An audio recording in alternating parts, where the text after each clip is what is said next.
what we believe here on this podcast is that Christ is overall, that he reigns supreme over all the earth. The whole earth belongs to him. Everything was created by him and for him, and all things find their purpose in him. And so if we think that he's supreme over everything, that he's supreme over the government too.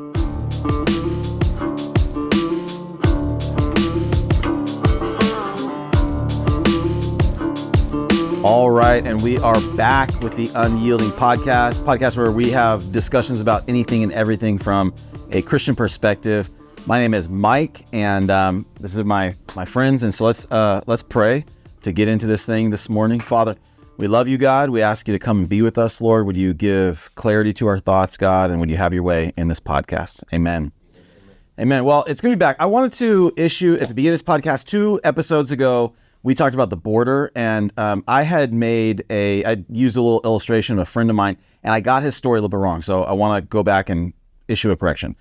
Sam, one of the things I had said on the podcast is that he came here illegally and that he got deported, and he had married his wife, Susie, and that he was a dreamer. That's not true.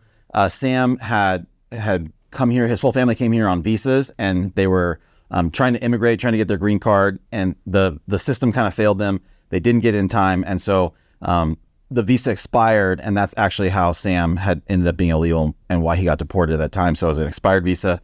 They didn't come here illegally. I want to make sure I clarify that because we care about the truth, and we want to tell the truth. And today, we want to talk about the truth about Christian nationalism. So that's going to be kind of the theme of our podcast today, what we're talking about. You might have heard of Christian nationalism. It's been just a very popular topic on across all kinds of things lately. We're going to talk about why that is, kind of what Christian nationalism is. Before we get into it, though, I want to give just a quick word to people who want to tune out and think, I don't think I care about Christian nationalism or whatever it is. And we would talk about the use of the term or whatever, but we have to care as Americans, primarily the people who are watching this podcast are Americans. We have a government that is by the people, for the people. And so we have to have a view, an idea of what it is are we trying to accomplish with politics, with the government, with what is our view of what we're trying to, what the kind of government that we're trying to produce is. Because every time we vote, every time we have an opportunity to participatory democracy, we need to have a view or a vision of what it is we're trying to accomplish. We don't live in North Korea. If you did, you wouldn't have much of a vote. It wouldn't matter what you thought about the government. But here in the United States, we have a vote. And so that's important. And we want to take that serious. And so we're just going to try to work through some of those ideas of what should we be working towards. And I think this is actually a bigger conversation about politically, what are the things that we want to accomplish. Okay, so just in getting into that, talking about what is Christian nationalism, it's not necessarily a term that I think I would have picked. Or necessarily a label that I'm going to ascribe. But, like a lot of things, there's a big battle going over for who gets to define the terms. And I would say right now, Christian nationalism is being used as sort of an umbrella term to describe anybody who thinks that there should be any kind of relationship between Christianity and the government. And I think as Christians, I think we think obviously there should be a relationship between Christianity and the government. I think it's pretty clear. Let me give you the Encyclopedia Britannica. If you're just tuning in, encyclopedias were these books that happened a long time ago, had a bunch of information. My parents spent like $1,200 on one when I was a kid. I remember there was like this whole set. It was very important to them. Christian nationalism, ideology that seeks to create or maintain a legal fusion of Christian religion with a nation's character. Okay, so I like that enough because I think it's just kind of broad enough that it contains what a lot of different people might say. And I think that while we wouldn't ascribe to everything that anybody who says they're a Christian nationalist believes, I think there's a lot of nuancing out and parsing different things. I think I broadly think that there should be a relationship, a significant relationship. Our government should expressly be Christian. Let me give you a couple of scriptures on why I think that. Psalm 33, 10 through 15 says, "The Lord nullifies the counsel of the nations. He frustrates the plans of the people. The counsel of the Lord stands forever, the plans of his heart from generation to generation. Blessed is the nation whose God is the Lord, the people whom he has chosen for his own inheritance. The Lord looks from heaven and sees all the sons of men. From his dwelling place he looks out on all the inhabitants of the earth. He who fashions the hearts of them all, he who understands all their works. So it says here, blessed is the nation whose God is the Lord.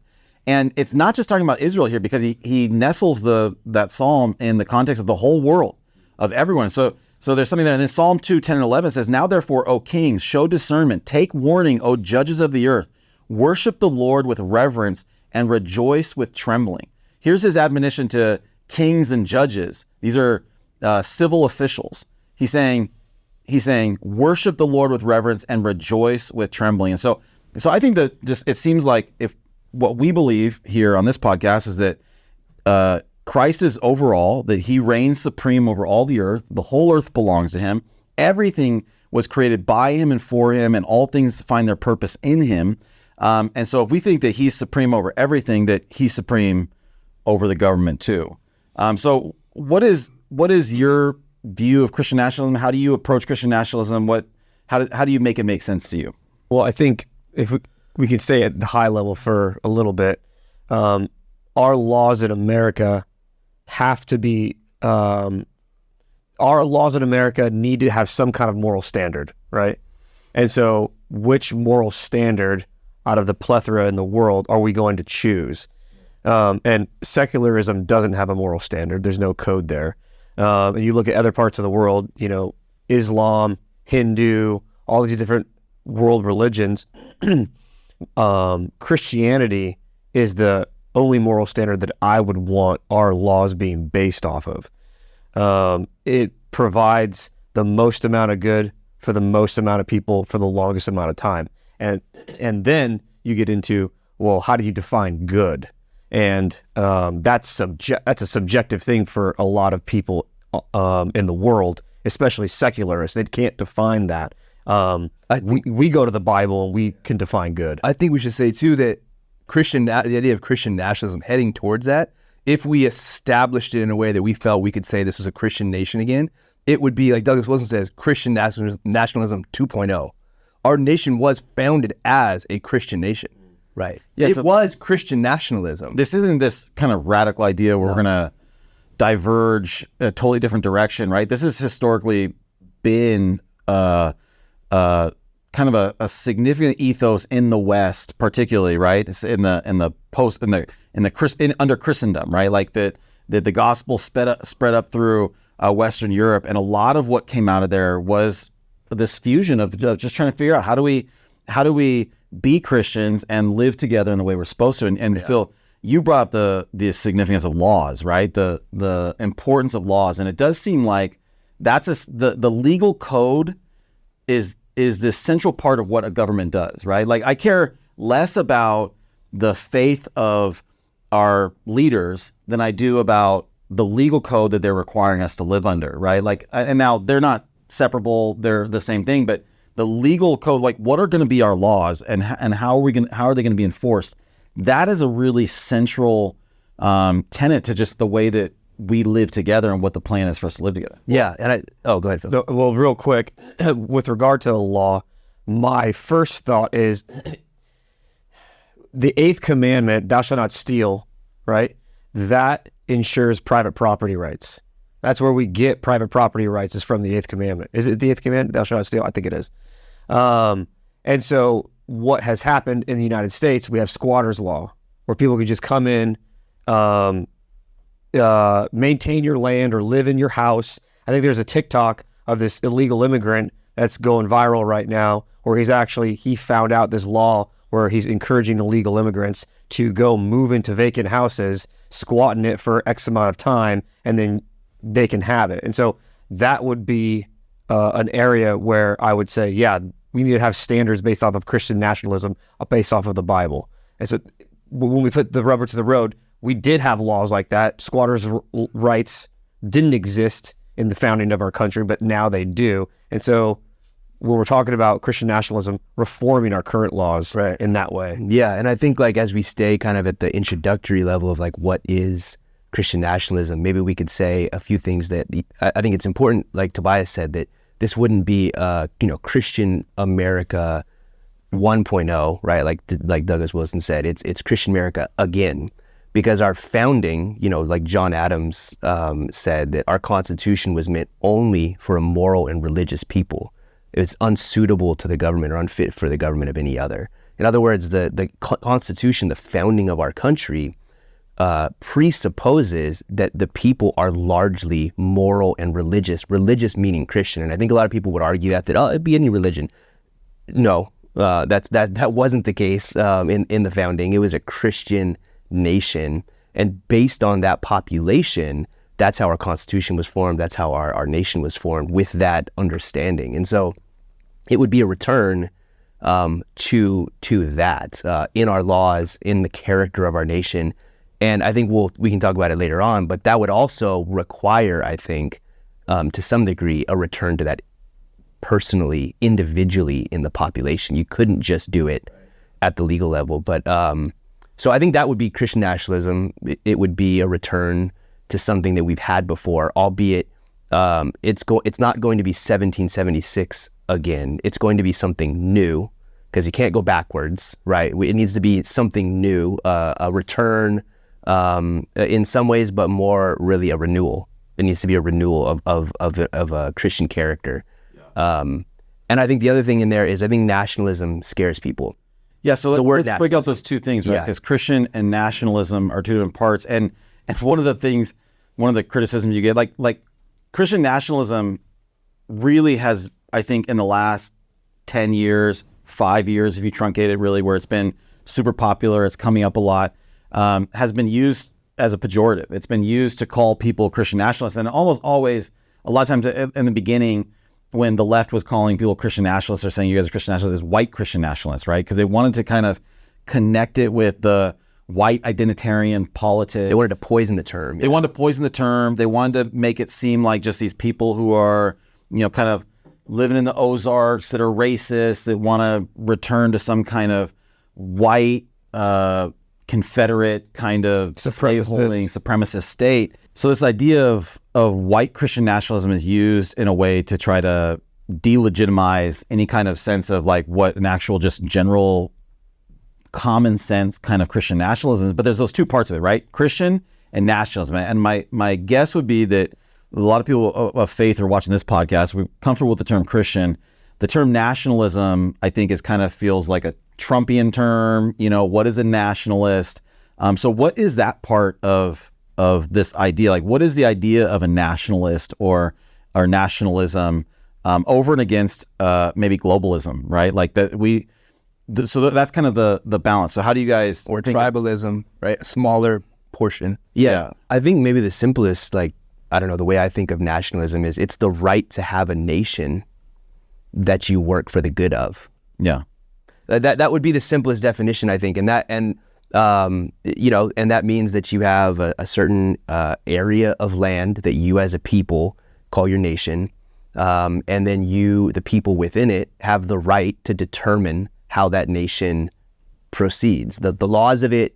And then you also establish a national character and a culture. And they're going to pursue their lives as they see fit and in this nation, right? Yeah. The reason that is, that's like how everybody's always lived. It shouldn't be controversial, really. But the reason it is controversial today, though, is because we do live in this growing globalist, right? The whole world is our community. Yeah. We have technology, we have communication. You can make a phone call. You can do business with people in Taiwan. Like you can, we have shipping and trade, and so the world has become much smaller. And there's a lot of motivation. There's a lot of political motivation to try to tamp down the different nationalistic ideals, because a lot of people who make a lot of money or desire a lot of power, they don't want strong different nations who are concerned about their own interests. They want to be able to just freely make money and make moves however they want, no matter what however it affects the nation or whatever. So the idea of nationalism is just saying, hey, we're going to privilege our people here, and we're going to privilege our interests in what we're pursuing. That we want the policies of the United States to be good for Americans, right? We want it to be primarily good for Americans. So this would come out in like Afghanistan and Iraq and some of these different entanglements. Ukraine right now, like is defending Ukraine and sending Ukraine money to fight against Russia, is that in the best interest of the U.S. policy? That's a question, right? Yeah. Another episode. And to what degree? But I'm just saying, like, these are the ways that the idea of nationalism versus globalism are playing out. Yeah. And so nationalism is just saying, look, in our nation, in our people group, like, we want to Make them a priority. do what's best for them. Yeah, we want that's our job, and that's the job of our government. That's what we elect people is. We want them to do the best job for us. That doesn't mean there's no restraint in taking advantage of anybody else. We don't want to do that, but just doing what's best for the people. And the privilege you talk about, the privilege comes not because we want to deprive other peoples, but it's because we're called to protect and steward our people in our country. Yeah. And that comes with prioritizing them and their safety and their good, right, above other people in other nations. Well, Mike, and you brought up the idea of honor thy father and mother. Extrapolate that to, your extended family, your uncles, aunts, friends, cousins, your street. That is a good thing to want to love your community, love your nation. Yeah. Sorry, I didn't mean to cut you off. And it's a principle of creation, like you're saying. Like, God created Adam and Eve. They had a family. They were meant to tend their garden and grow their family. And we are instructed to care for our family, care for our community, care for our nation. So that's not just a human or an American thing. It's a biblical thing that God has established nations, and He's told you to do right in them. And so it would be kind of nonsensical, for a family if I was always at someone else's house taking care of their family and I wasn't taking care of mine. Everyone would know that doesn't make any sense. And so there's something that's a very natural kind of outworking of that. It's innate in us. Yeah, and that's the nationalism kind of parallel. The Christian nationalism would be if you would say, I'm a Christian as an individual, but I'm not going to put that on my family. I'm not going to teach that to my kids or make our household a Christian household. I'm just privately, inwardly a Christian, right? That's how a lot of people would say, well, yeah. Christian nationalism is be a Christian in the nation. If you're a Christian in any realm of life, be a Christian. Right. Fully. If you're in government or you're not, or anywhere you are, bring glory to God in what you're doing. Yeah. And that's Christian nationalism. That's how I always thought about it. I always thought about it like, I think there's sensitivity. What I've recognized is there's like sensitivity to those words coupled together, but I took them individually. Nationalism is fine. It's fine for us as people from the United States of America to want the United States of America to be strong, healthy, and good. Right. There's nothing wrong with that. And that's not exactly what I see in culture. I think culture wants to make everything flat.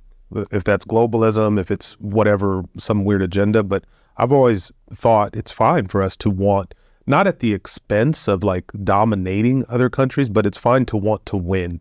It's fine to want to, be good and have good things. And then the Christian nationalism, I always saw it as like, be in the United States of America, we have to be active in government. Be Christian and be active. Be active in school board meetings, in wherever you can be active and bring Christianity. I thought of it as just the two terms are fine by themselves, so you bring them together, but it's got other baggage associated with it, which I think is kind of to slander it, to make it less like to poison the term. Yeah. So I just. Well, let's just take that common sense explanation is like, I'm a Christian, and that Christianity is God is Lord over everything about me. Like, there's not one part of my life that is not touched by Christianity, or there's not a free agent from my religious convictions, right? So it would be impossible for me to try to separate out my Christianity from any other part of me. And so it wouldn't matter no matter where I lived. I lived in Saudi Arabia. If I lived in like I said earlier, North Korea, I'd still be a Christian nationalist. That's how I always thought. Yeah, because I'm just a Christian, and I'm a Christian everywhere I go. Yeah. And everything I do, to the degree that I'm walking faithfully with Jesus, everything I do is under the lordship of Jesus, right? So when I vote, I'm voting under the lordship of Jesus. If I got elected to a political position, I would be accountable to Jesus for how I acted and what I did to the truth, So I think that's the idea. That's like the simple idea of Christian nationalism is just, it's Christians being Christians in every area of their life, in every sphere of their life. And I think that's we have talked on this podcast before about sphere sovereignty, right? This idea that there's, depending how you think about it, like three or four different spheres of God-given authority. There's the personal sphere, which is just you over your own life, the authority that God has given you to make your own decisions and have your own independent view of life. There's the family that God has given as a sphere of authority that husbands and wives coming together, having children, they should have the authority to raise their children and live their lives in the way that they see fit. Then there's the church sphere of authority. This is the God has given the church the responsibility to go out and to be God's instrument in the world, to be the body of Christ, to be his mouthpiece to the world. And then God's given the civil authority, which is, government and police and all that kind of stuff, to go out and to kind of police. And we get into like, what is the government for? But there are different spheres of authority. Yeah. But my only point right here is that Christ is Lord over all those spheres. And sometimes I think when we go to the civil sphere, we think, okay, well, he's not Lord over that. That needs to be secular somehow, or that needs to be set apart somehow. And I think what we're seeing, I want to get in the next part, which is, why is this coming up so much now? Like, why are we hearing so much about Christian nationalism now, or these things coming up, kind of in more mainstream in our world, but also a real fear, it seems like, on the outside world. Just in the last this couple months ago, there was a released God and Country, that documentary by Rob Reiner, who's not a Christian, he's an atheist, and it has all these, kind of never Trumper Christians that are kind of the centrist, cool guy Christians in it, that are just talking about how dangerous Christian nationalism is and all this kind of stuff. There's a book that came out by Christian Dumas a couple years ago. It's like Christianity and the Church and John Wayne or something like that. I can't remember exactly what it is, but it just is like this big bombardment of how, the church has got it all wrong and we just want power and all this kind of stuff. So there's like this big push against it. And I was thinking about, I recently, I saw Pew Research, they were interviewing people doing the survey, and that 41% of atheists feel like the United States is a Christian nation, and like 28% of evangelicals thought the United States is a Christian nation, which I just thought, like, that's kind of funny. It's like it shows the perspective that they're afraid that we're going to be a Christian nation, and most Christians are like, yeah, we're not even close to a Christian nation, right? And so I think that one of the things we've seen as I think what we're seeing is the failure of secularism, and as that gets pulled off, I think there's this battle for like, okay, wait, what are we going to be? Who are we trying to be? What is our nation trying to be? And so I think that that's part of why we're going on here. I think, we talked about the overturning of Roe in the Supreme Court. I think a lot of people, that was this big kind of, what's that show where they have the women, they're just breeders, and you guys, it's like a Handmaid's Tale. Yeah, Handmaid's Tale, right? It's kind of like they're trying to make it a Handmaid's Tale, and this is this oppressive, Christian evangelical, whatever, overtaking is what they're being afraid of. Mike Johnson, the Speaker of the House, has been called a Christian nationalist, as to try to like discredit him, right, or whatever, right? And so it's like coming up all around. What is the cultural? Why is this coming up so much now? Like, what is the cultural vibe going on that's making this such a divisive topic or such a big deal? I think, like you said, we tried secularism in the public sphere and it has failed us. Yeah. We tried to have a neutral, secular, open-minded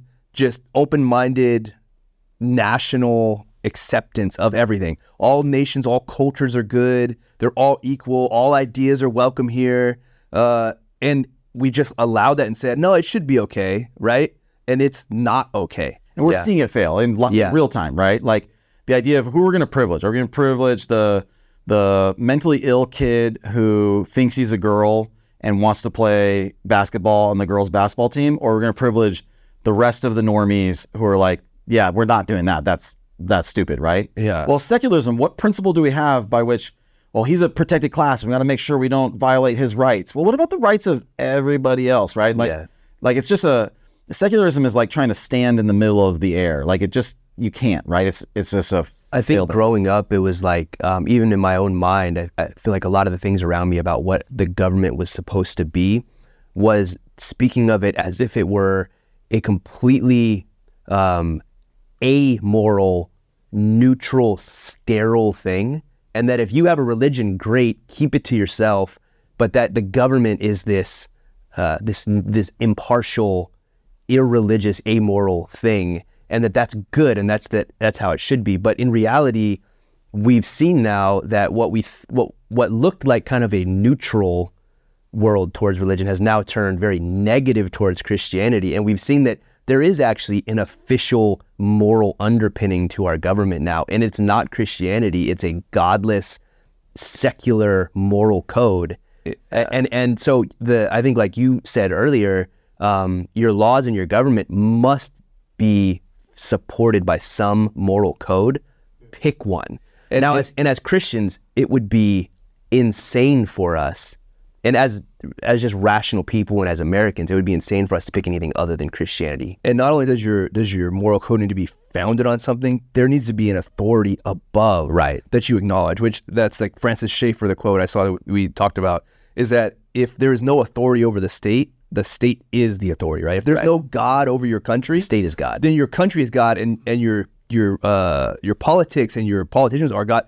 Our country is ran by people. Our government is made up by people. We are the people of this nation. And if the people are wicked, wickedness thrives. You need to have a nation submitted to God, or the people are God. The state is God. Your question's interesting, and I agree with what both of you are saying. The way I was thinking about it, and help me if it's too trivial, but like what's happening, I think right now can be compared to like a game with no rules.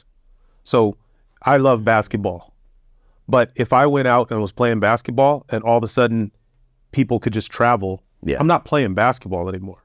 They're running all over the place. They're taking 10 steps. I wouldn't even want to win that game or anything. Like what's happening is like people are completely, there's no common rule that allow us to interact with one another. And so why it's becoming, I think, getting so much attention is that push for lawlessness. People that were quasi-Christian or maybe just associated with Christianity from their heritage, all of a sudden are recognizing this game is becoming lawless. Why did that person get promoted? Why do we have this? Why is the chief of staff for the Air Force, I believe, I might get that wrong, why is that a man but it's a woman? What's happening? Why is the woman of the year the athlete Bruce Jenner or whatever, and now all of a sudden he's getting woman of the year? All of a sudden you're like, well, what game am I in? What's actually happening? How do I? Because everybody's got some mix of self-motivation and incentive, and I think a little bit of what's going on is like, I just want to know what game I'm in so I can do well for me. Yeah. And it's reverberating out into the culture where they're like, they want to attach to something that's not whimsical, that's not a fantasy. When you're mutilating kids and you're like, wait, that's okay? Doctors are doing that? Government sanctioned. What game am I in? And I think that is why it's being put to the front, because people that weren't necessarily Christian, don't know this as well, do know that the rules of this game are becoming ridiculous. Well, then why it's become in front or something that people notice now that aren't even interested in it is because the people with that ideology, that godless ideology, over these many years have accumulated power. And now you are seeing that ideology influence and run our institutions. And that's closer it's closer than it's ever been. It used to be like politics. I'm not really into politics. Now it was boring. You must be, because it affects, no exaggeration, your daily life is affected by all of this godlessness. And it is. Where we got ourselves, Jordan Peterson has this thing, and I'm going to paraphrase instead of quote it, but he was like, as conservatives, and so it's not necessarily Christians, as conservatives, we assumed things, and we're being challenged to define why those things are important. So a lot of times conservatives that don't have a biblical foundation, people will challenge like, well, why is marriage important? And you're like, it just is. That's how the game's played. That's how we interact with one another. I know your family's loosely associated that way, so I get, and there's this impetus to challenge everything and just destroy all the rules.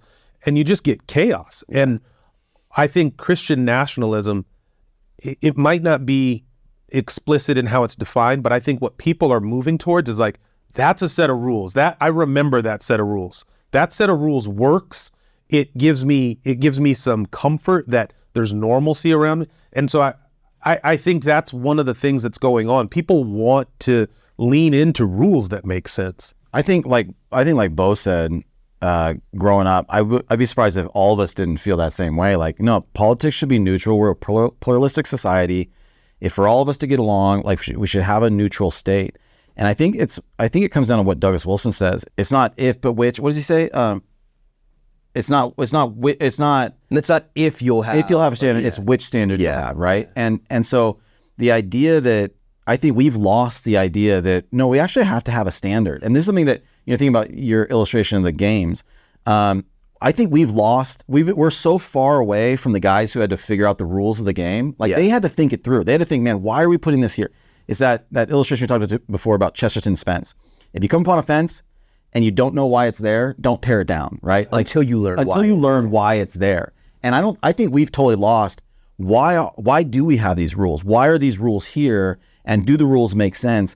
And because we're so far away from that, I think now we're in this free for all. And I think we've been fed this lie for a long time that there should be this separation between church and state. That the idea and what people mean by that is not at all what Jefferson meant by when he wrote it to the Danbury Baptist or whatever. We have this idea that those are two totally separate things.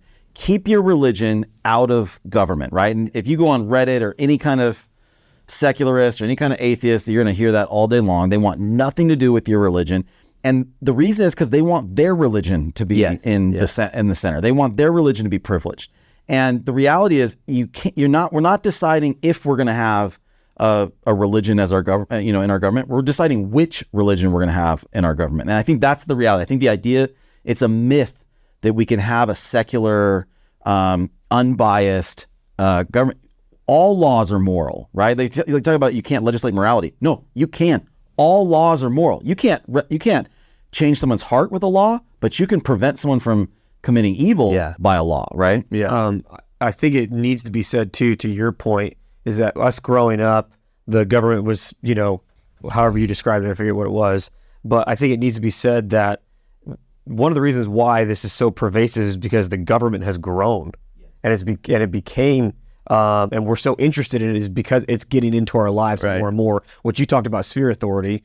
When one of those spheres or authorities grow, the other ones shrink. And that's what we're seeing is the federal government growing, our state government's even growing tremendously and being part of our everyday lives. And so from my perspective is, yes, they need to be reformed, but a lot of these reasons that we're seeing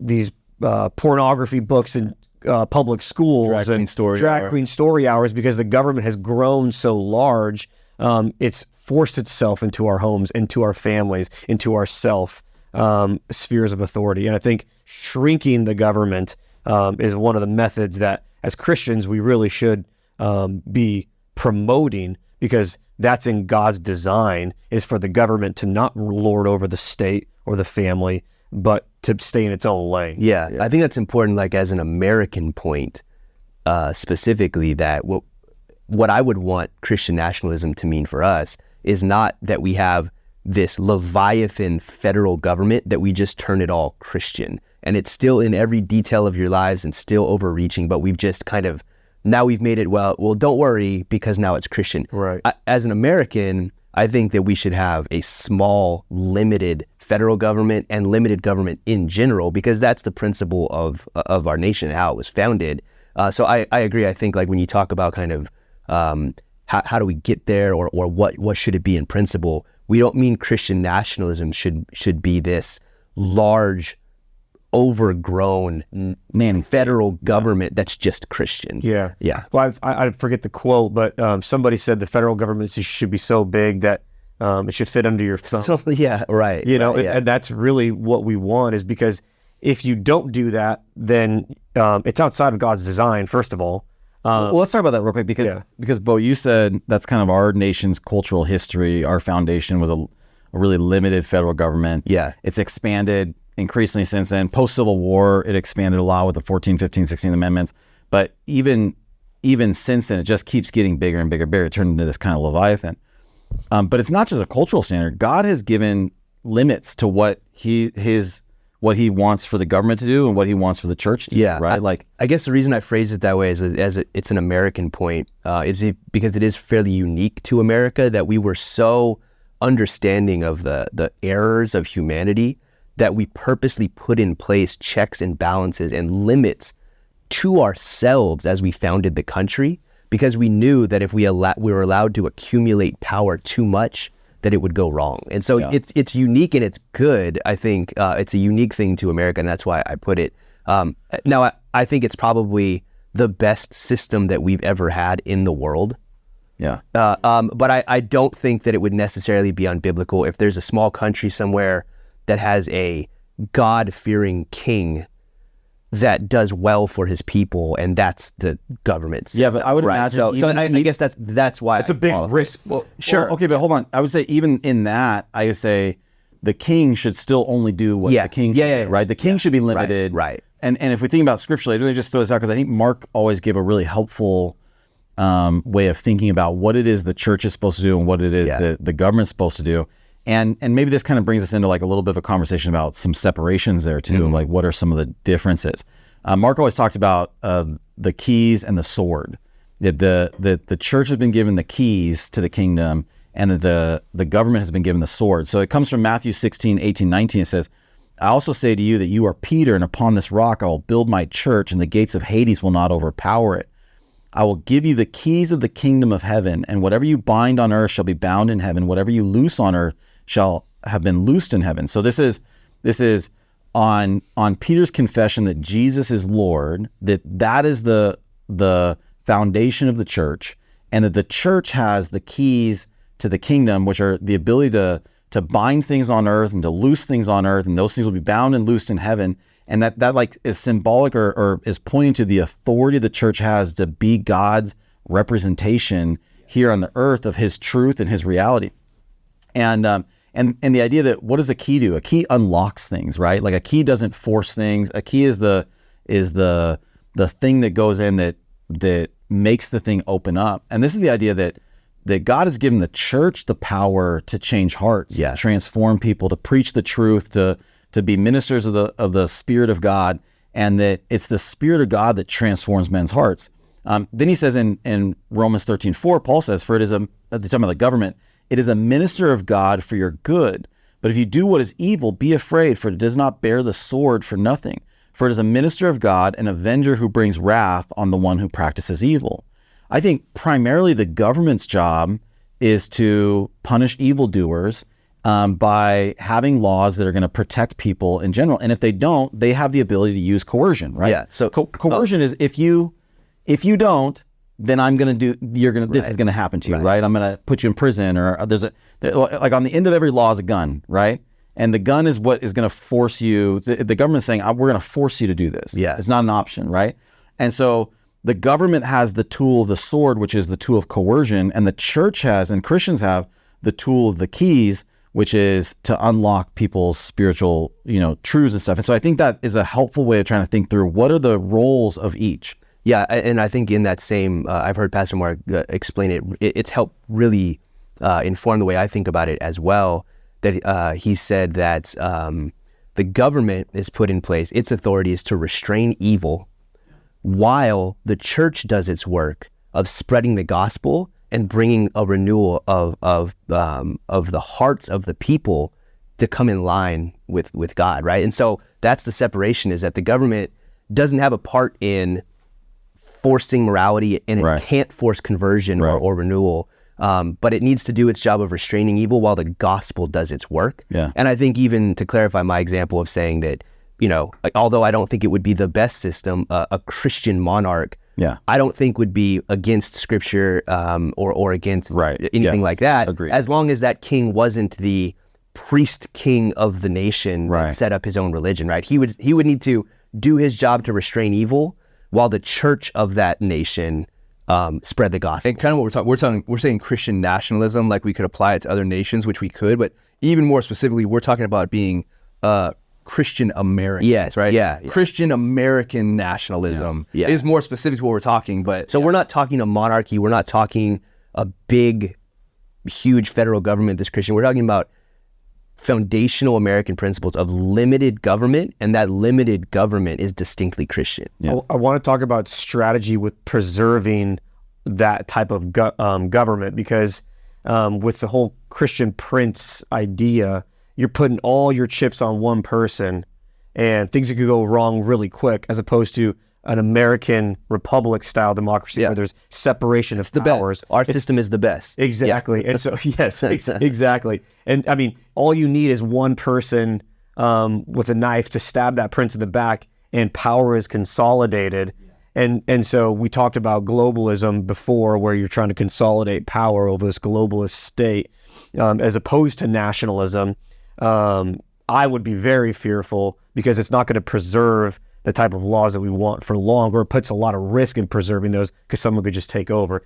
But to your point about the government can't force conversion, Christian nationalism has to come from the bottom up.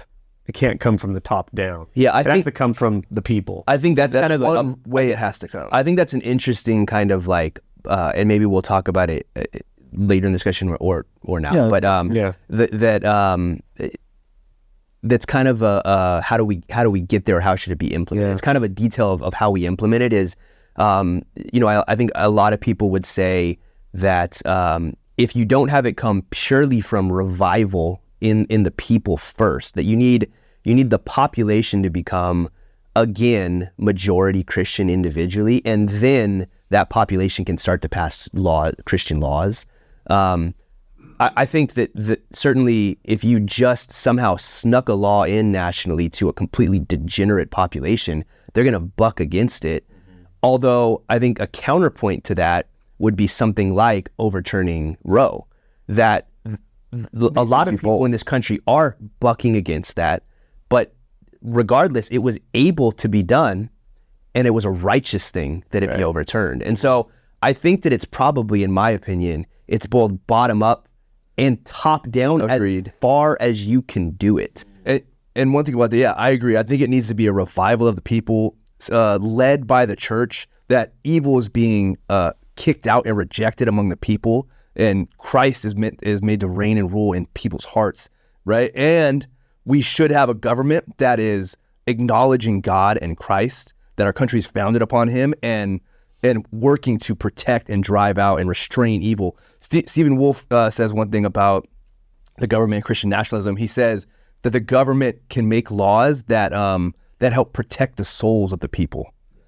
We shouldn't be making laws to punish sin. Sin has its own punishments, and the job of the church is to look at sin and deal with it. It's not the job of the government to deal or punish sin, but the government can do things that help protect the souls of its people, which I think is a pretty good concept, as far as coming from the church, the state, from the bottom up, and from the top down. Yeah, let's make a couple of distinctions here, because I think there's some important ideas. Just in what you were saying, let's make a distinction between crimes and sins, right?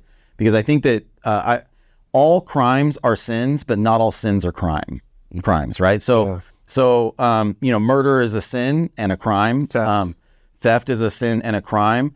Blasphemy is a sin and a crime in the Bible. But covetousness and in the United States. Yeah, and in the United previously. States. Covetousness is a sin, currently, is a sin but not a crime, right? So if you think about like jealousy, right, or lust, right, is a sin but not a crime, and we want to keep those distinctions clear. The Bible gives us pretty clear. Like in the Bible, there's sins that come with penalties, like civil penalties, and there's sins that are just we don't want lust police, right? We don't want people walking around, the guy walking down the street with a billy club going, I think I an impure thought, right? Because it's too hard to judge, and God hasn't. But the things that are actually crimes, we want those crimes to be committed. The reason I said the blasphemy laws is we have hate speech laws that you can't go put hate speech on people's things or write, racial slurs on somebody's thing. Like that's like what a blasphemy law is. It's the same kind of principle of what blasphemy laws are are put on it. And blasphemy is a great example of, it's just not if, it's which blasphemy laws you're going to have. Right. But my point is that we want the government to deal with crimes, which are all sins, but there's sins that are not crimes, that is in the purview of the church, and the church's responsibility to primarily to adjudicate and to help you over. The other thing is I want to be clear what we're not saying, right? We're not saying that we want like an Iranian government where the Ayatollahs are the guys who have the political power. Like, we don't want pastors to be the president, and we don't want the president to be the pastor. Like, we want a clear separation of those powers of the spheres that God has given. And so what we're not saying that, like, I personally do not want a church state. In England, they have the Church of England. I don't want a church denomination. I want our nation to be generally Christian and ascribe to Christian principles, but on the different nuances of theological tenets and doctrine, I don't want the Liberty. Yeah, I want liberty, and I don't want the civil government to stake out a position there. And when people talk about the separation of church and state or the First Amendment, in reality, that's what the founders were talking about, is what you were saying. It was not to say that we should strip all of the Christian religion out of government. It was saying that the federal government, Congress, shall not make a law regarding the establishment of a national religion. Yeah, the freedom of the religious freedom of the First Amendment is really a one-way freedom. It's a one-way saying that the government can't come in, the federal government specifically can't come in and establish a religion. And so I think even when Jefferson's talking about a separation of church and state, a wall of separation between the church and state, he's saying that as a protection of people's religious liberties and people's religious beliefs, is that we don't want the government coming in and defining it. And we also don't believe that the government can be in charge of evangelism, or the government can be in charge of transforming people's hearts, or of preaching the gospel. That's clearly the job of families in the church. So we're not saying we want the government to come and do all those things. What we are saying is we want the government to be small and to protect what is actually righteous as in regards to crimes and laws, to uphold the virtue of the Christian faith above the whatever kinds of other ideals are out there. And I think it's a really important point to make, that the idea of civil liberties and the idea of civil rights really comes from a Christian foundation. Yes. So that idea you were talking about earlier, Bo, that we all grew up with, which is like, we want a unbiased government that doesn't, is like, the only place that could ever come from is a Christian government. It does not come from, if you think about atheism and the connection with communism, it doesn't arise there. You don't get civil rights there. You don't get protections for people's liberties. You don't get it from Islam. You don't get it from Hinduism or Confucianism or the Eastern faith. It's really only the Christian faith that is the bedrock for real freedom and trusting people with the kind of government and the kind of liberties that we have here. And we're busy like trying to dig out that foundation from underneath us, and we're suffering the consequences. When we've talked about that before, that's kind of the path we've taken as a country, is that we've had this Christian foundation that gave us liberty, and then we had this long period where we started saying, maybe we don't need the Christian, and we kind of started digging it out, and it was coasting on fumes, and because of a government that Christians set up with Christian foundations. And it was kind of coasting for a while, and now we've seen it run out because we fully dug out the Christianity from underneath it, and when we're seeing it crash. And so we need to. It's like what Douglas Wilson says, like the prodigal son didn't run out of money on the first day, right? Like he took the father's money and he lived pretty good for quite a long time, until he found himself wanting to fill his belly with the pods he was feeding the pigs, right? And that's actually a great example for America, that if America returns to Christ, it's the prodigal son realizing he doesn't want pig food anymore. Yeah, right. Phil, I have a question though. Going back a little bit before this, you said we don't want to have a Christian prince, and I agree. But I also think this moment in time would align itself to finding people that represent strong Christian positions and wanting them to be in charge. I think of where Texas is at and what Texas is doing versus what California is doing. Like, I don't actually know the faith of the governor there, but what he's doing is in more alignment with Christian principles. Yes. So he's making a strong border. I think they just put something in place to make age verification for pornography. So he's building a system, and he's the spearhead there. that's moving his state towards more order, more control. And I think if you think of Gavin Newsom, he's doing the opposite. So I want it to come from the bottom. I think the church has to reach enough people to where their hearts are changed and they are hungry for those types of things. But I also think, and this will probably never get me elected anything. If I ever was in a position of power, I would, like a mayor, I would be staunch. I would be steadfast on like, no, we're going to go this way. And people are going to tear him down and yell that he's being unfair or attacking liberty. But I think we need people that are like going to be the spearhead back into creating spaces where more souls are protected, right? Well, moving towards it, I think that's a good point, and that also brings up we don't need to wait for the great white knight, the perfect person who could be in power, i.e. Trump 2024. The dude is a flawed human. Everyone can agree, as all of us are, him maybe more than others. But some of the policy he puts in place and the things he's done have moved us closer back to our Christian foundation than anybody else has. And we need to return to that. We need to start moving that direction, even if the candidate, has some flaws. I completely agree that we can't wait. And we get the government that we deserve. Does that make sense? Like the culture is an outworking of the government that we have. And that's what we've seen is become more secularized. But the way I was looking at it is we almost have to rediscover what our founding, the reason we have these foundings. You talked about a fence, don't move the fence until we're rediscovering. And I look at cities, a lot of cities in America, major cities are defunding the police. They're having to rediscover why they need police, and why police suppress evil and suppress crime. Wait, why do we need them again? Yes, that's right. Yeah, they defund and they drop their Seattle and Minneapolis and all these big cities. There was this huge movement to defund the police, and then therefore the government is no longer suppressing evil. And then what happens is chaos, a lack of order, like you say, Spence. And then all of a sudden these residents are returning back to, well, why do we need police? And so that's a principle, that's a Christian principle. So we're having to rediscover this, which is kind of sad, but it's necessary work. People are looking for something to grab onto. And to your point, Spence, is we can't just start with this white knight kind of situation.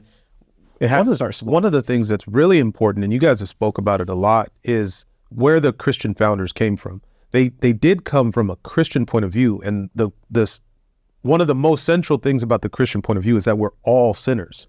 So laws have to be made in recognition that everybody's a sinner. You don't start off as a baby perfect, and if the world didn't corrupt you, you'd be this perfect angel. Like, that's not how we're birthed. We're birthed with wrong motivations, with sinfulness in us. And so we have to be in a organized system that recognizes that. And I think I wouldn't know, I'm not at all informed on woke literature, but I do think their premise is shifted. A Christian premise, and what would be part of the bedrock of Christian nationalism, is knowing that everybody's a sinner. So then you're not as like troubled when you need to make a practical decision about who you're going to vote for. We're all sinners. Like, who's going to help restore things the best? And that doesn't necessarily mean it's one candidate only, but Christians, I think if they're too much about like what the idealistic future could be, they lose sight of being effective in the moment. And there's a tension there. There's a balance. You don't want to be too like utilitarian and only do things that are going to win these little victories or battles, but you do have to understand that that's the world we're in. Until, it's heaven on earth at a later point in time, we're needing to inch our way forward with practical, pragmatic decisions that recapture territory. And every time you'll be using a vessel, you'll be using a person that's flawed. I think it's also setting up our government to make sure that those imperfect people don't abuse constrained. Right. Yes. And then the general public is constrained, so I don't violate the person around me. The appropriate constraint. Yeah, the other side of that, where do you start, is that we're all made in the image of God, and so we have value because of that. And that stands in direct contradiction of collectivism, where it's the group needs yes, are yeah. over the individual. And so you go to secularism, and that's that. And so how do you set that up? That's private property rights. That's protecting the unborn. And so these are all biblical principles that all people of all walks of life value and want. They just don't know where it comes from, and that's where we step in and evangelize for it. Yeah, and I think that, us having a conversation like this, I think a lot of people might look at it and say, well, I'm not really interested in any of that. Jesus' kingdom is not of this world. We just need to pray, evangelize, preach the word, share our faith, spread the gospel. And to that part of what we should be doing, amen, yes, that needs to be the priority. That's the only way that God's kingdom will spread, is through his word, through the Spirit renewing people, right? That's the only way that this is going to happen. None of this discussion is about how we're going to bring about saving people's souls through some kind of government.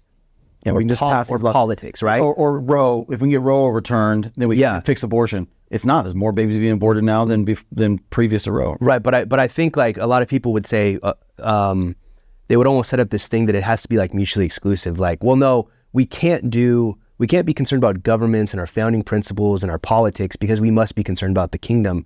And that's I don't know if you call it a false dichotomy or what, but no, it's go hard on both. Like absolutely, let's be about the kingdom of God and use the methods that Jesus put in place for us to spread the kingdom of God. And that should be our top priority. Yeah. And then also work to make sure that our nation is restraining evil and that we're honoring God in our policies. Yeah, and that's one thing we need to probably do an episode on, the just theology of some Christians. What is the kingdom of God? What is our role here? Because some people would say, oh, no, like Jesus is king, man, but don't get involved in anything here. Let it all burn around. We're just moving through. It's all going to hell, right? That's actually not what we believe. We believe that Jesus came to establish a kingdom that would grow, right? The increase of his government and peace, there will be no end, right? Like that's going to grow, and on earth as it is in heaven, right? Let your kingdom come. Your will be done on earth as it is in heaven. That's what we believe. So let it overtake everything. Let it influence everything. Which is funny because, I just want to say, dude, this is just me being a Christian. Like I'm just going to be a Christian in how I vote and what I'm looking for and what I do in my life, what I do for a living, what I do for fun. Like I'm just going to be a Christian everywhere. I think that's kind of the extension. But what's funny is that kind of eschatological view of what you're talking about. John MacArthur is famously said, polish the brass on a sinking ship. You know, kind of that kind of why Christians should just be about this because everything's going to fall apart and then Jesus is going to come back and rescue us or something like that's kind of the idea behind there. What's funny about that though is that during COVID, and COVID was like a big part of I think what the mass coming off of secularism, or like just like I don't care about the government, like I'm not interested in politics, like I like watching reality shows or whatever, I just like whatever, that kind of detachment. And then all of a sudden they're like, yeah, you can't go to work, you can't provide for grandma, you can't in your arm, you can't go to church, Put this mask on your 2-year-old. If you do go to church, you can't sing. All this kind of like all of a sudden it's like, whoa, I now care about politics. Yeah. And what's funny is John MacArthur, his church was one of the front leading lights in like saying, no, we're not going to shut down. The government shouldn't be doing that. I just thought but he was the author. Yeah, he had the opposite view to some degree, didn't he? That's what I mean. Like if we're not polishing the brass on a sinking ship, maybe if you had better leadership in your city, better enforcement. Our church opened up too. Our church opened up before John MacArthur's church opened up, and boom, brace it. So Johnny Mac, if you're watching this, easy. No, he did great. He stood up. You are my better in the Christian faith, and I really appreciate all the work you do. Too much. Find the middle area. But we got a cease and desist order from the county, and we had the city of El Cajon was like, yeah, we're not going to shut you guys down. We're not going to be used by the county. And it's partially because, man, we have a good relationship. We've been working for a long time in our field that God's given us to try to, get people to run for office and get people in the city and county governments who are Christians, who value freedom, who value liberty, who are not, kind of the doctrine of lesser magistrate, right? I'm not going to let you impose a law. I'm not going to enforce a law that is unrighteous or that goes against God. And so I think that view that some Christians have is actually like a luxury view. That's right. And when push comes to shove, they actually recognize, no, like we're real Christians. We believe that Christianity we should have good laws and good governance, and we should work towards that. And Johnny Mac was. It was a luxury of that middle period, that neutral world. Yeah, right. Where we had established a Christian nation, and then the neutral world, politics were boring. Who cares? Like, it didn't really matter that much because we were still largely undergirded by this Christian idea. But as that started to rot, now it's no longer an option. You need to be concerned because it's going to impact your daily life. And COVID showed us that. You know what's interesting is you talked about the lust police, but in England, people are being arrested for praying on the street quietly by themselves. Even silently. That's what I mean, silently. And so you see this constable walk up to this lady outside of an abortion clinic, and she's literally just standing there, not saying anything. And then she starts to be interrogated by one of the police in England. And what are you doing here? Could you say that you're praying? And she's just kind of being quiet. It was like, well, I have the suspicion that you're praying, so I'm going to arrest you. Yeah. And so it's two sides of the coin, which is why, to your point, we as Christians don't want a large government that's going to invade your rights to privacy, and whatever it is. And so the secularist view is going to arrest you for praying, and the overtly Christian government, if it's too big, is going to arrest you for lust police. And so that's the concern. Well, I would argue consistently Christian. I would argue that wouldn't be a Christian government. I would argue that, yeah, but that's the fear. That's the fear. That's the fear. Yeah. I also think, and I don't know where it fits in this, I think Christian nationalism, and there's a... Man, I like how that sounds. I just like how it sounds. I like when you said American Christian nationalism, because what I'm arguing for really is the American system and Christian nationalism. Sure. I don't know enough about British systems or Brazilian. So I think Christian nationalism it can work anywhere. New Zealand, whatever system they have, if you're Christian in it, it's going to be for your good. Right. But one of the things about Christianity, and it kind of, I think, gets thrown in people's face, it makes life simple. It makes it simple. You don't, like, the Bible is complex, but there is a way, like Jesus talks about how you can follow him. It's an easy way to follow him. It's a simple way to follow him. It's not easy. Yeah. The way to follow him requires sacrifice and stuff. But one of the things that's happening in the government now and in society now, it is so complex. It's our laws have become kind of burdensome. The tax code. I have no idea. Hopefully I don't get audited. I have no idea what's going on with taxes. And I think most people don't.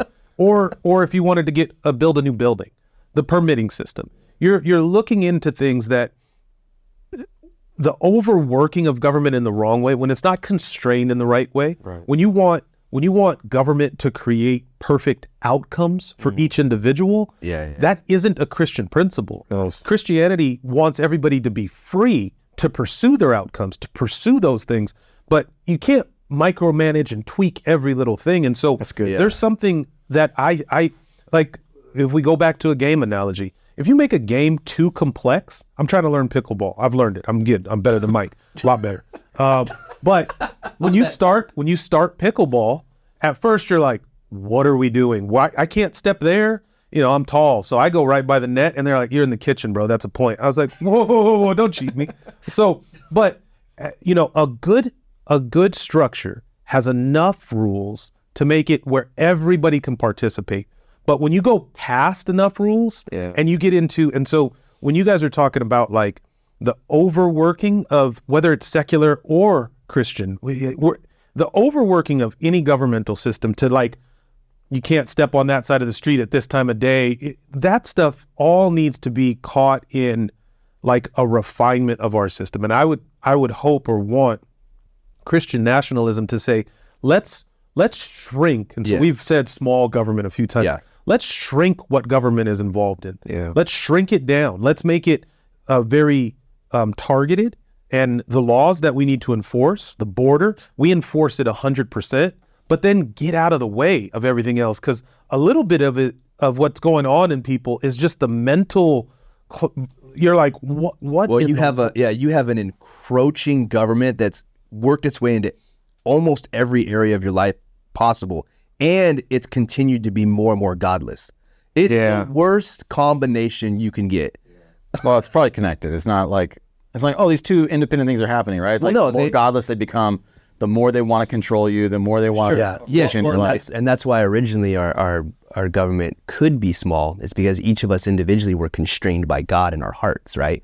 We had his law written on our hearts. We didn't need to write out a massive book of laws and administrative state in this giant leviathan that nitpicks you in everything you do all day long to make sure you're in line with the state. We didn't need that. We were constrained by God's laws written on our hearts. As a population, the government could be limited. And it could be a small, God-honoring government, and the individuals in the country honored God. And that's why it worked. Right. And so if you don't have that... And they wanted to honor God first. They wanted to honor God, because when you live your life, when you're trying to honor God, you will actually supersede any set of laws that man can create, because you can see the good thing to do.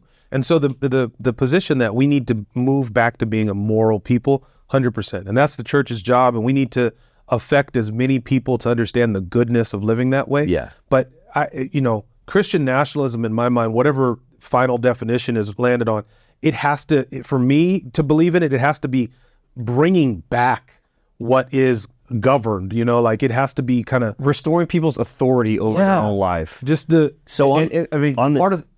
quick, part of that is, we tithe 4 times more to the government. Our taxes are 40% in California here, and we only tithe 10% to the church. And so that's part of what are we doing our episode about moving out of California? Because 40%. Yeah, it's a lot. And so that's part of the shrinking back of government. And who are we honoring first? If you don't ascribe to the shrinking back of government, I would say, and you're a Christian, I would say you are honoring the state before you're honoring God, and you're honoring the state more, and you're advocating for the state more to be your God than you are for the church and for Jesus too. Yeah, and I think, on this topic, there's some really good books that I would start with. I think some of these books, I can't say I would, sign off on them 100%. I agree, but I think they will help inform. One of them is, we've referenced it, Stephen Wolfe wrote a book, The Case for Christian Nationalism, which even if you just go through that book and read the footnotes, it's an education. I mean, it's very well researched and written. Slaying Leviathan is not strictly, or not even really about Christian nationalism, but it's kind of about what we're talking about here, which is that how the government has grown in size and out of its proper kind of sphere of authority. And that's by Glenn Sunshine, Slaying Leviathan. And then Douglas Wilson wrote a book called Mere Christendom, which is kind of his idea about, or his take, I guess, on how we would be a Christian nation, but also how the kingdom of God would operate in countries in general. Yeah. And so I think all of those are really good to just kind of, if you want to, dig into this topic more. So let's think, just maybe we can end with kind of this idea is, how do we get there? Like, how do we get to a more just nation? We've kind of talked and hinted and explained some things already we don't think this is like a Christian takeover somehow, where a small group of Christian elites runs the government and makes Christian laws, and that's going to make everybody Christian. Like, I agree with Phil. I think a good amount of it is bottom up, right? It's just the hard work of evangelism and changing people's hearts. We want to live in the kind of nation. This is not just the government. We want to live in the kind of nation where our neighbors and our friends love God, and they have a view of justice and righteousness that is the same as ours. It is bad, not just uncomfortable, like awkward, but it's like wrong how many people that are our neighbors and our coworkers who are just godless. And it's like sad for them, sad for their kids, sad for our country. And so we want, just for the good of the people we love, we want people to love God and pursue him. So that's just Christians being the same way it's always been. Like, if you look around and you hate the lawlessness that you see, if you think everything is being turned upside down and you hate where we're going, we agree with you. The only way is to humble yourself, turn from any wickedness that you are participating in or that you see, turn towards God and be healed, and then go speak the truth. You need to accept Christ if you haven't already, and learn his principles, and then go speak the truth and have an effect in whatever sphere you have an effect in. Whether that's as an individual, in family, in the church, or in government, you need to go glorify God and help to establish his reign and rule in all those spheres. And I think there is something in that sphere that it's almost like a bullseye, right? Like the center sphere, the one you have the most control over is you. Yeah. And then you said earlier about, like, I think, the idea that we would raise our kids. And this was actually like, you made fun of it, but it's actually like the idea I think that I heard a lot growing up is, man, if you're, I don't want to force my religion on my kids, and I don't want to, I'm letting them believe whatever it is they want. It's like, no, I'm raising my kids to be Christians, dude. Of course I'm doing that, right? So I wasn't mocking that. I was saying some people would say that mistakenly. Yeah, it's crazy. It's so I don't want to do it. Of course you want to do it. Yeah. If it's true, it's true. Yeah, I knew what you're saying, but then so I think the idea of, like, dude, I'm raising Christian kids to live like Christians, and if they don't follow Jesus, it's going to be a failure on my part. Like, I'm going to see that as a failure on my part. Then we want to exercise God's faithfulness in our churches, in our communities of faith, right? The people that are the Christians around us are walking out our Christianity with, and then into the civil sphere. So there is, like, something there, but and I'm saying that to say, like, if we get, let's say, if we get Trump elected in 2024, like, there is no savior who's coming, political savior who's coming, who's going to fix our problems. Like, that, it's really like, it's deep in the bones, and we got to deal with ourselves. But as I say that, I think we do want to work towards people who are gonna throw a wrench in the machine right now. That are gonna help disassemble it. And I was thinking about, one of the crazy ways that we've gotten to where we are is I think 15 years ago you could have looked at our universities and our higher education and thought, dude, what a wild mess that is. Like, the liberals have taken over and it's crazy. But those people graduate out of there and are the disciples of the madness, and then they go get It jobs was a strategy and places. Right. One of the people I think that wrote about that strategy on their side of things, the kind of Marxist side of things, is it's the long march through the institutions. Yeah. Right. That if you can start in the colleges and in the education system, then you've created this pipeline into authority and control in a society. Yeah. And it's worked. And so, and the thing that I just want to say from a strategic standpoint is I think we have to, what we're seeing around us is the fall of our institutions, right? Yes. And many of them, I think, are gone beyond repair. And I think that the smart Christian strategy is probably multivariate, but at least in some part, I think it's, let's go around the institutions, right? Like, let's create our own colleges, our own universities that are faithful. And so there's a few examples of that's happening. Up at Douglas Wilson's New St. Andrews, there's Hillsdale, there's Patrick Henry College in DC. These are universities who are really trying to focus on being Christian, not taking government money. They're not beholden to the government.